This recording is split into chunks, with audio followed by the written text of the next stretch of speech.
the scene. We're in the air, we're on the ground, we're always in control. And when you say Miami, you're talking Super Bowl, 'cause we're the Miami Dolphins. Miami Dolphins. Miami Dolphins #1. Yes, we're the Good evening, Dolphins fans. Welcome to another episode of the best, most positive Dolphins show on all the internet, the Fins Bandwagon.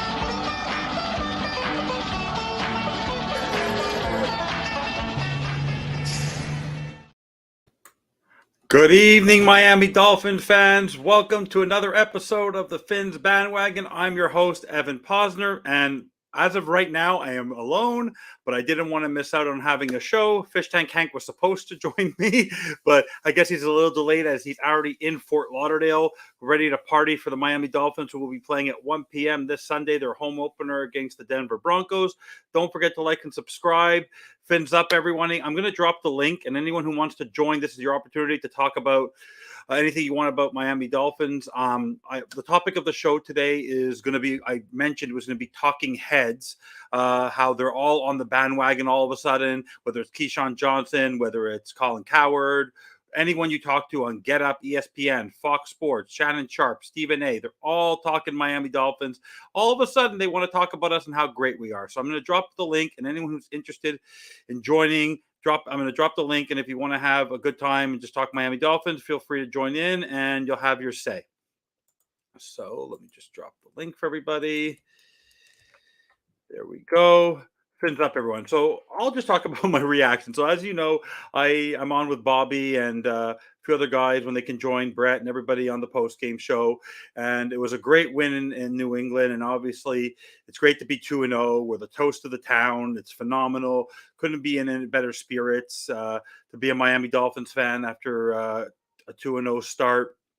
We're one of the top teams in the East. We're talked about as one of the top 3 teams in the league with Dallas and San Francisco. And we've been doing this without Teron Armstead and Jalen Ramsey. We got some news this week that Jalen Waddle hasn't practiced yet this week. But you know what? Mike McDaniel is going to find a way, whether it's upgrading Cedric Wilson or taking Robbie Chosen off the practice squad. That's what we're able to do. So you want to know what? We'll talk a little bit about the game in a little bit, but I just want to reflect back on the week and what a great win it was for the Miami Dolphins to win that game and take care of Bill Belichick. Tua had another phenomenal game. He made one mistake like he did in the previous game as well against the Chargers, but honestly, so what? The guy is beyond the word accurate. Mike McDaniel finally has had a balanced attack. Bobby and I talked about it on after the game, that to have 30 rushes and 30 passes was great. The offensive line has been great. People have been ranking them so far as the second best offensive line in the league so far this season. You couldn't be any better. Tyreek Hill, yes, he was contained, but when he had to score and make those plays, he was great. Jalen Waddle, Berrios, River Craycraft, Durham Smythe, it didn't matter who it was. Raheem Mostert. The good news is this week, Devon Achane is probably going to have a bigger role with Savon Ahmed nursing an injury. I just want to also, everyone, Duke, welcome. Ben, thank you for joining. Bobby, I hope you feel better. What's the story with Snaps Connor, or is it 2? I've been happy 2 years running. They actually interviewed Connor Williams today, and they said they've been working really, really hard at it. I think it's a mixture of both. I think it's just a little bit of lack of chemistry because they didn't play a ton of games with them. Hold on 1 second. Look who just joined me. You got to be kidding. You got to be kidding me. Are you going to be late for the game on Sunday? How do you show up 9 minutes late to your own show? How is this? Hey, I got to admit, I've been partying a little bit with my friend Scotty. That's not Scotty that post, is it? Hello. That's Scotty from Canada, and I'm with my wife right now, too. And we got Phil. Where are you eating? Where are you eating? We are eating at Embassy Suite nice. Restaurant right now. Very nice. Wait, is that Scotty who posts always on our shows? Scotty? Yeah, that's one of the Scotties, yes. That's awesome. Amazing. He has to come on the show one day. So, Hank, you can get Scotty and interview him all as well. So, guys, welcome. I want to answer Duke's question first. So Connor Williams was interviewed today about the fact that the snaps, I think it's a mixture of both. He admits his faults, but also Tua has to be more controlled and sort of because Tua's so quick to get the ball out of a release. I think he's being too fast and too rushed with his snaps as well, like receiving the snaps. So I believe when it's shotgun, it's always on Connor Williams, but the other ones are all on. I think Tua is partly to blame on that. So Hank, you haven't had a chance. I was just introducing myself. I was doing the first few minutes by myself, but I talked about how the reflection. So give us your first reaction on how everything went for you and how much your response to the Dolphins being 2-0 and that big win in New England on Sunday Night Football. How was it for you? Oh, I thought. Where are you going already? Jeez, take a seat. Sorry, I'm in a hotel. I know. Bad Wi-Fi. So how was it how was it watching the game against New England, and how was your reaction to feel that we were 2-0 in a tight game? I felt really good because I said the score was going to be 28-17, and it was 24-17. Yeah. So first of all, I felt good about that. Yeah. And the reason I was late was because I had to have a good time with this gentleman who's from Canada, Scotty. That's who Scotty is. So that's why I wanted to show you everybody. And he had his number 13 on. Very nice. Which was really cool. It's like a old school jersey too, so it's pretty cool. Yeah, understood. Absolutely. And did you find that the game was the score didn't really reflect how much we dominated the game and how we sort of kept them in there a little bit? Oh, we totally dominated in that game. Were you happy about the run? How impressed were you the fact that we had a balanced attack, 30 runs, 30 passes? How nice was that to see? Oh, it was. I thought the whole thing was unbelievable how we were dominating up and down, back and forth for quite a while. Who's using my name? I mean, you couldn't do it any better. Yeah. That's amazing. What did you think of the fact that we were able to control playing underneath? Like there were no deep balls, but when we had to get it to Barrios or Waddle, we did it. But to play underneath the way we did and just have sustained attack, what was your thought on that? Exactly. You hit the key. We were able to do whatever we wanted to do. Yeah. And they said a big part of it was that he wasn't going in the middle. Yeah. They said, oh, well, they're not going to go in the middle, but that's okay. You don't have to always go to one player either. We can. And how impressed were you? They tried to shut one player down. Yeah. They didn't try to shut a team down. Yeah. Because when you go with that umbrella defense with those three safeties or whatever, the three cornerbacks in the back like that, you do nothing but open up other possibilities for our team. Absolutely. They thought that we were going to have a weak running game. Guess what? We didn't. How amazing was that opening on that offensive line for Raheem Mostert, eh?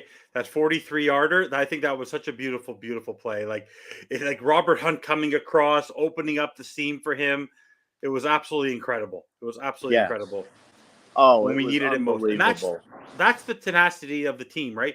When something bad happens, like Tua throwing that poor interception, he seems to have one hiccup a game, but he's able to recover from it. They just come back and they just find a way to score, and it's just amazing, that offense. That offense is just. What are your concerns right now? Savon Ahmed is a little banged up. Waddle has to practice tomorrow, or he won't be able to play Sunday because he's in concussion protocol. Did that could give you any concern for this Sunday? No, that doesn't give me any concern at all. I mean, we have depth at running back. We have. How about A-Chain? Isn't he healthy? A-Chain? A-Chain's healthy. A-Chain's going to have a much bigger role. He's 100% healthy. He's been full practice because Ahmed has been unlikely to play this weekend. There you go. That's my answer right there. A-Chain will pick up some of the slack. Thirsty. Hank's in Miami till Sunday. Send him a DM and go meet up somewhere. He's not far from you. I'm in Fort Lauderdale. Yeah, there you go. Are you staying there? Are you staying there the whole time until you go to the game? No, I'm staying at the Embassy Suites. That's where I am right now, is the Embassy Suites on 17th. Yeah. And I'm staying there for 2 days. And then I'm going to the stadium hotel because I like to stay there and just drive out of there and go right to the game. It's very easy. Yeah, it's very easy. What did you think of our defense? Bradley Chubb, Andrew Van Ginkel, David Long, but Van Ginkel was something else, and Chubb finally ate. He was bang on, but Van Ginkel was something else. Ogba didn't even really do much, and he had that opportunity. But what do you think of Andrew Van Ginkel and Bradley Chubb's performance? Van Ginkel was the key to the whole game. I mean, come on, he was everywhere doing it all. I mean, he was just laying people out like you need to do. You know what I mean? Yeah. He was taking care of business and then mopping up a little bit afterwards too. Yeah. And then they got after the quarterback a little bit when they needed to. Yeah. So I mean, I loved it. Yeah, and there's honestly to see Mac Jones. It's funny when Mac Jones releases the football, you're not too he does not have playmakers. Like you saw every time he tried to try to throw a deep ball, they weren't even close to it. What were your thoughts? I want to ask you a key question because you know where I'm going to go in a minute. Because everyone on Twitter after the game was ripping one thing. First, there was the block field goal. How that guy came out of nowhere. We're all going to have to copy that play. Christian Wilkins missed him on that one. Danny Crossman said, well, that was just a good play on New England. But what are your thoughts? Are we at the point where I want your opinion because we all have a different opinion. You know where I stand. When it was 4th and 3, did you want to punt it? Did you, right before Tua dropped the ball at 55 yards, did you want to punt it, go for it, or kick a field goal for 55 yards where we knew Jason Sanders has not hit? It's 4 for 12 in his last 12 field goals going 55 yards. What are your thoughts on Jason Sanders? Well, you got to give him a chance, and they gave him a chance, Yeah. What's that saying? He's saying go walk across to the boatyard. It's a lot nicer on the water. It's the same parking lot you're in. Yeah. So what were your thoughts on Sanders? Give me your honest opinion on Jason Sanders. I've never asked you. What are your thoughts on him? You got to give him a chance to succeed or fail. Yeah, he's missed some field goals. Yeah, he's had some problems, but every game, it's not like it wasn't close that time. No, you know what I mean. That time it was actually a nail biter close, and I don't know. I'm not happy about it. I mean, we want somebody. I mean, what did you want in that situation, though? What you have to rely on special teams at the end of the day. Yeah, but what did you want in that moment? In that moment, when you were watching that game, what did you want them to do? I wanted them to go for the field goal. I wanted them to try it. I wanted to see whether he's as bad as we all think he is. Yeah, and to give an update to Duke on Armstead. Armstead's fully practicing. It's the home opener. I predict he plays only because Hank wants to see him play. And also, it's not a game where he has to be stressed. He's not facing the kind of defense he's facing in Buffalo. So I would actually maybe if he's 100%, let him play because he'll give him reps. And it's not where he's not facing a staunch defense because the Denver defense has not been great. Yeah. So overall, our defense hasn't been fabulous either. We've given up some points, but we're the 7th best pass. I think we're the 7th best pass defense right now. Like after the last game, our defensive stats went up significantly. I was about to say, other than the last game, they came out. They wanted to make a statement, in my opinion. On the defensive side of the ball, before I talk about the next game and what the main topic of the show was a little bit. Eli Apple, to me, he's a rotten apple. The way he was playing. Would you bring in Cam Smith, or try to get Needham in as soon as possible, or bring in another player if he has another bad game? I don't know why they're not playing Cam Smith. Okay, I agree with you. Maybe he's not ready yet, but at this point, he can't be worse than Eli Apple. Yeah, no kidding. Those three penalties. We need to get him in. You got to make the right moves at the right time, and it's the right time, and it would be the right move. So do it. Absolutely. Overall, we're 2-0. And the topic I said, which is actually we did a funny graphic with our talking heads, was that this week 2-0 in the division in the conference. We're one of the few 2-0 teams in the league. The talking heads that you and I have always been ripping, whether it was Keyshawn Johnson or on Fox Sports, whether it's Fox Sports 1 with Skip Bayless, whether it's Stephen A. Smith and Shannon Sharp on ESPN, whether it's Colin Coward, it doesn't matter who it is. It's a Good Morning Football. Everyone is praising the Miami Dolphins. Let me ask you a trivia question. right now after week 2, which player in the NFL has the top Vegas odds to win MVP? Uno? Tua? There Oh we go. no. Exactly. Tua's leading in almost every category. Hey, Tyreek Hill is leading in receiving. All of a sudden, and then people believe in Fangio. It's unbelievable. So for you, how does that make you feel to see that? How does it make you feel that these little twerps want to jump on the bandwagon that you and I have been on forever? that's okay. Come on along. So, Enjoy the ride. who do you believe actually is going to stick with it and won't jump off of all those guys? Are you a fan of Coward? Are you a fan of Smith? Are you a fan of any of them? What's up, Brian? My buddy. I don't know. I don't know. Yeah. I just want to see us win. Yeah. But isn't it nice that we're a topic of every single show now? And honestly, I don't know if you heard about this during your drive, but similar to Jalen Ramsey, who actually will be back, and that's why. Remember, you and I were talking about how it's not if you're going to have injuries, have them in training camp so they can possibly make it back for the season. Well, Trayvon Diggs, the key corner for Dallas, is out for the season. He tore his ACL in practice. Oh. So that defense, just outside of Micah Parsons, he's the best defender they got, and he's done for the year. Tore his ACL, and then so teams, honestly, and you saw this last year. The teams that win are the teams that are able to stay the most healthy, and that's what's been amazing with Tua. Even if he has more time in the pocket, he's getting rid of the football fast, and they're just lightning quick. And hey, you know what? I haven't seen anything like this since Marino. Yeah, it's unbelievable.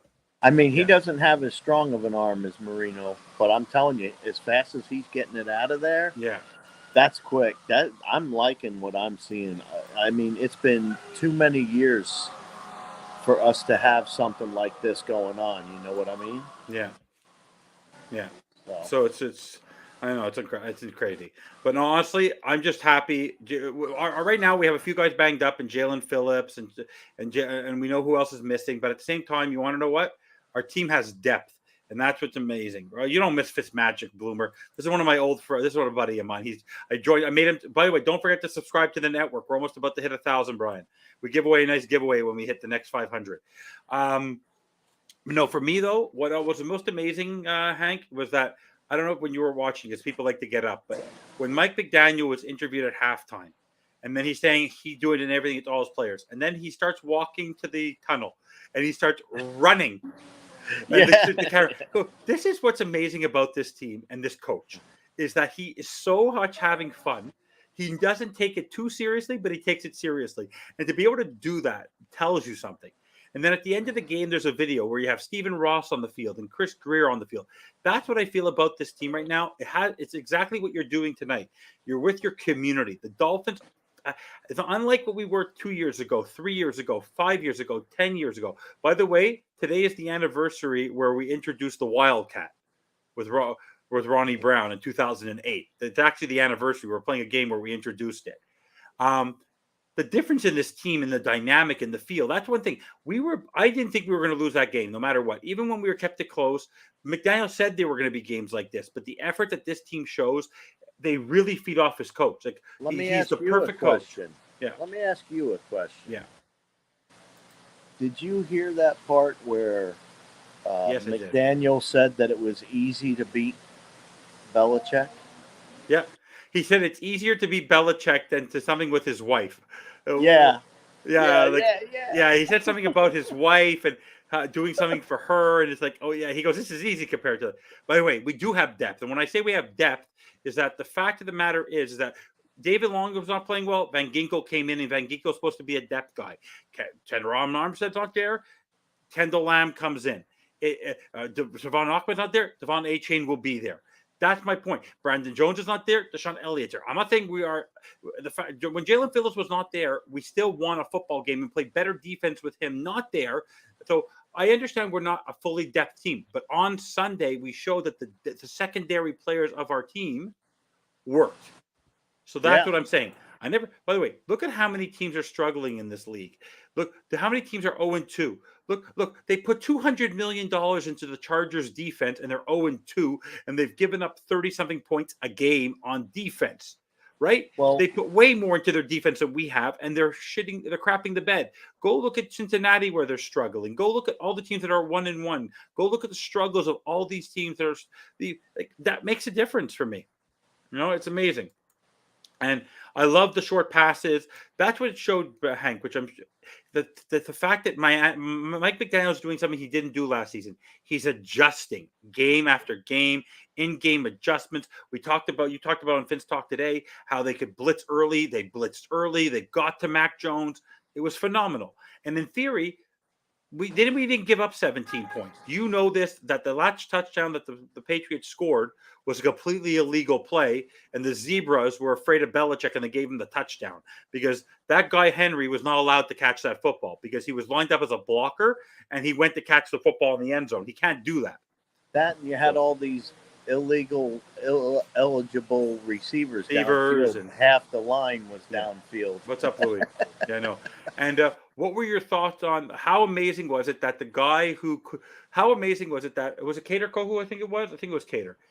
The fact that whoever had his hands on Mike Gesicki, the 6'6" giant, couldn't get a half a yard by himself. He had to lateral the ball. I found that phenomenal. And I don't want to hear about the fact that the guy was over the line. They still would have had to gone 40 yards. They would not have tied the game. They would not have scored a touchdown there. And then maybe would have gone to overtime. Who knows? All I'm saying is that it's so beautiful that Mike Gesicki and Devontae Parker sucked on the game that we played them. So as a bandwagoner, that makes me smile. They sucked. That makes you feel good, right? Yeah. Go to the other team. We'll show you how it's done. Yeah. Anyway, so what are your thoughts for what are you excited about? What are your plans for the home opener? What are your plans are you excited? I'm here. We're going out. We're going to go party at Nick's Bar tomorrow. Yeah. They have something else going on, a memorial type deal for Gary. And then they also have something going on at Lulu's. Very nice. So there's a few things. And like I said, I'm hanging out with Scotty Hollywood and Scotty Canada. That's awesome. And by the way, yes, Ogba is overrated. Like, he can't find his place. He's just eating up room until they can cut him.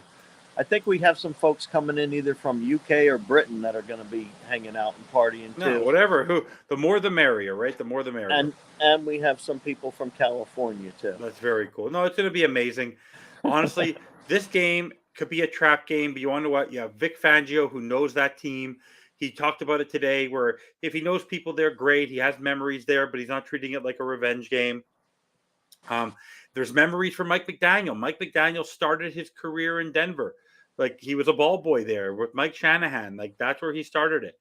That's where he started his career. And the fact is that this is not a team to be afraid of. They don't have a staunch defense. They're not scoring a lot. There's nothing to be afraid of. Sean Payton is not the Sean Payton that everyone was so worried about getting last year. Instead of Mike McDaniel going to get him and Tom Brady and all this kind of nonsense. In the end, this is a team where we just have to come in and do our business. And that's it. There's nothing that should fear us with this game. This should be a game that you still have to play a strong game. It's home. It could be nerve-wracking, but to be 2-0 on the road, no team in the NFL right now, with the exception of there's two teams who've gone on the road and are 2-0 on home game, and that's San Francisco and Miami. And those are two teams that have very, very, very similar builds of lineups. So it's amazing what they've been able to do. Those were my two teams. Those were my two teams for the Super Bowl. Exactly. It's amazing. And Mike McDaniel knows what he's doing. I think right now the difference between Mike McDaniel and Kyle Shanahan is Kyle Shanahan has a complementary running. Like, it's the reverse right now. We're going to get our running game going. Our running game complements our passing. His passing complements his running. But they're playing tonight, and you never know. They're playing at home, but even though Saquon Barkley is out, they're also missing Brandon Ayuk. So I think they should still win that football game, the 49ers. But at the same time, Miami should come out of this 3-0. They should be going into Buffalo, guns blazing, and that's all we can look forward to. Yeah, I totally agree with everything. Yeah, no, it's amazing. No, there's nothing to complain about. I think we're ready to take on. Everybody's talking about this team, that team, and this is the first year that they've actually talked up the Miami Dolphins. And to be honest with you, we're going to have a whiteout, no orange. they're saying. So we'll have a white out. So did they announce that to you? You have to wear white jerseys? Yeah, one of the players tweeted it. Did you bring a white jersey? Oh, you know I did. You know I did. I have a few. It's funny. I have a black jersey. I have a white jersey. I have a teal jersey. I have an orange jersey. I'm ready for anything. I'm ready for the black out, the white out, the orange out, the aqua out, whatever they want to do. I'll make sure if I can come down in a few weeks that I bring a color of every jersey just in case I miss out on something. But no, I'm truly trying to plan it out. If I can get down for the week of the Panthers game, just so I can be with all of you, because I'd like to stay at my place in Florida for a few days and do some work from there and relax.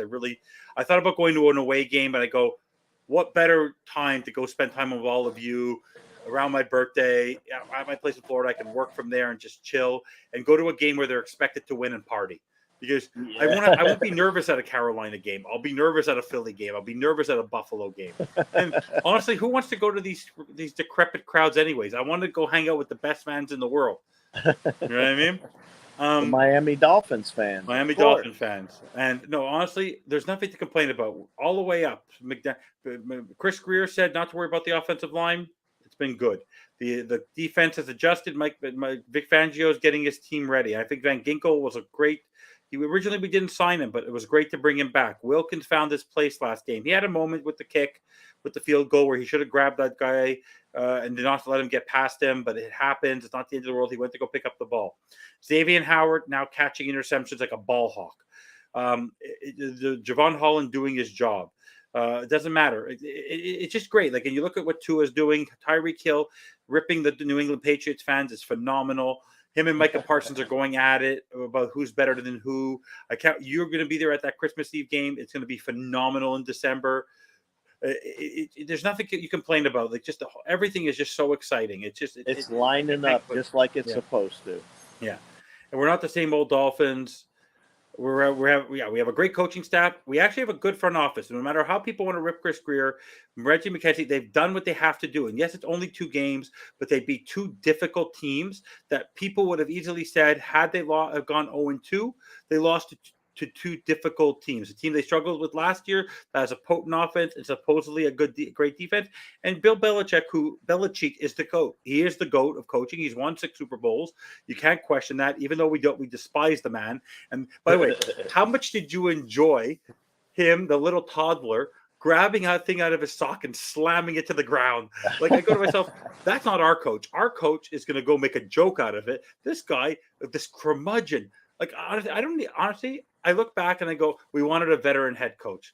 No, we want Mike McDaniel. Like, Mike McDaniel, when you and I are talking, when you're in 10 years from now, when I'm 51 and you're 52, it's going to be amazing. It's going to be Mike McDaniel's still going to be our coach. We'll have a few Lombardi trophies in the trophy case. It's going to be phenomenal. That's what about the bandwagon is, right? Yeah, absolutely. Yeah, it's amazing. So I know you didn't want to keep. I'm going to keep this a little short and sweet. That you want to keep it at a half an hour. I know you want to go enjoy time with your family, because I just want to get everything out there. I have a quick little show. I have the pregame show on Sunday. You have Fins Talk today. I'm going to give a shout out to Bobby.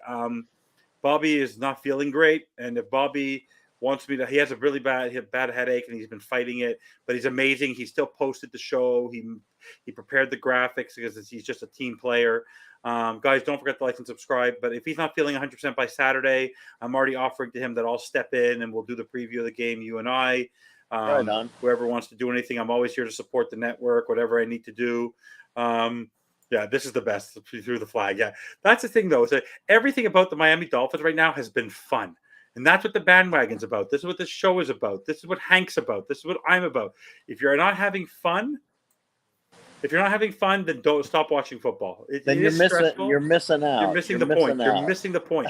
And the Dolphins, this is not the team of 2 years ago. This is not the team of your childhood of the early 2000s where we won with Jay freaking Fiedler. You have Tua, and you want to know what? That was the best thing about Tua on Sunday, and when you see him with him this week, the confidence that he has, the leadership that he has. What he's doing. I don't know if you noticed this. When he got hit last game, he tucks his chin. You're not worried about him getting hurt. He's quick release. If he gets hit, he gets back up. That's the best part about the Miami Dolphins. It's just everything is coming up roses, but the reason why it's coming up roses is not by fluke. We're not winning these games by fluke. We're winning it because we are a team that never gives up. It's just amazing. It just never gives up. We're also a very talented team, Yeah. and we have more speed than anybody's ever had on a team before. It's amazing. And honestly, I would not trade at this point. If A-Chain shows what he can do this Sunday, I would not waste my time on Jonathan Taylor right now. Like, the team showed that if you have the right running scheme, you don't need a big running back. Honestly, I'd go invest more on a linebacker. I'd go invest more on helping our secondary. You want to go get a Bryce Callahan? You want to go get an Akeem Hicks? That's more important to me than going to get a running back, because Mostert feels like he's playing like he's 25. A-Chain's going to be very motivated to have the opportunity to play this Sunday. Yeah. Look at the team play. They're all playing like teams. 6 wide receivers deep. Durham Smythe is doing his job. It's been phenomenal. It's been phenomenal. Yeah.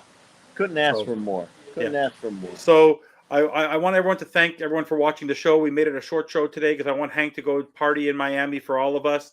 Don't forget to like and subscribe. There's no more shows tonight. I'm not sure if Fubar's tomorrow night. I haven't gotten confirmation on that. Where they'll talk about all things football, previewing the games of this weekend. I'm sure the Trayvon Diggs injury and all the happenings in the NFL. Don't forget Saturday, Fins Talk today. Hopefully Bobby will be back at 100% so we can host with Fish Tank Hank. If not, I'll be happy to jump in and help out.